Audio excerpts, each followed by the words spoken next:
தேசிய ராணுவ நினைவு தின நிகழ்வில் பாதுகாப்பு படைகளின் பிரதானி, முப்படை தளபதிகள், போலீஸ் மா அதிபர், சிவில் பாதுகாப்பு திணைக்கள அதிகாரிகள் உள்ளிட்ட பலரும் இணைந்திருந்தனர்.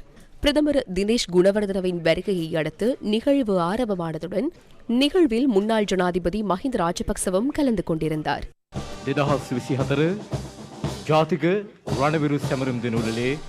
முன்னாள் ராணுவ தளபதி ஃபீல்ட் மார்ஷல் சரத் பொன்சேகா, முன்னாள் கடற்படை தளபதி admiral of the field Wasantha Karannagoda, முன்னாள் விமானப்படை தளபதி marshal of the air force Roshan Gunathilaka உள்ளிட்டவர்களும் தேசிய ராணுவ நினைவு தின நிகழ்வில் கலந்து கொண்டிருந்தனர்.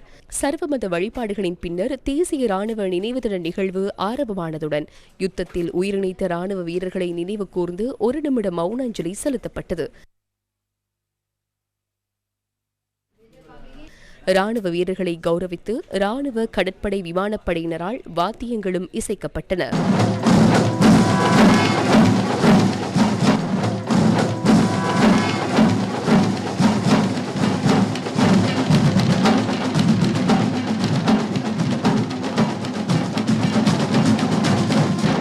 பிரதமர் தினேஷ் குணவர்தனவின் தலைமையில் தேசிய ராணுவ நினைவு தூபிக்கு மலரஞ்சலி செலுத்தப்பட்டது.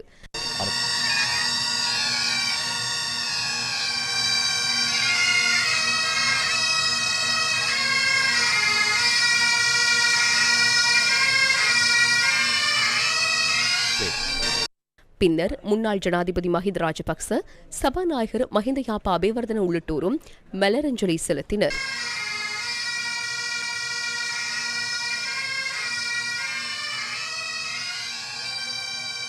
முன்னாள் கடற்படை தளபதி admiral of the field Wasantha Karannagoda, முன்னாள் விமானப்படை தளபதி marshal of the air force Roshan Gunathilaka, முன்னாள் ராணுவ தளபதி ஃபீல்ட் மார்ஷல் சரத் பொன்சேகா உள்ளிட்டோரும் தேசிய ராணுவ நினைவு தூபிக்கு மலரஞ்சலி செலுத்தினர். பாதுகாப்பு ராஜாங்க அமைச்சர் பிரமித்த பண்டார திண்டகோன், தேசிய பாதுகாப்பு தொடர்பான ஜனாதிபதியின் சிரேஷ்ட ஆலோசகர் ஜனாதிபதி பணிக்குழாம் பிரதானி சாகல ரத்நாயக்க, பாதுகாப்பு படைகளின் பிரதானி ஜெனரல் ஷவேந்திர சில்வா, தற்போதைய ராணுவ கடற்படை விமானப்படை தளபதிகளும் மலரஞ்சலி செலுத்தினர்.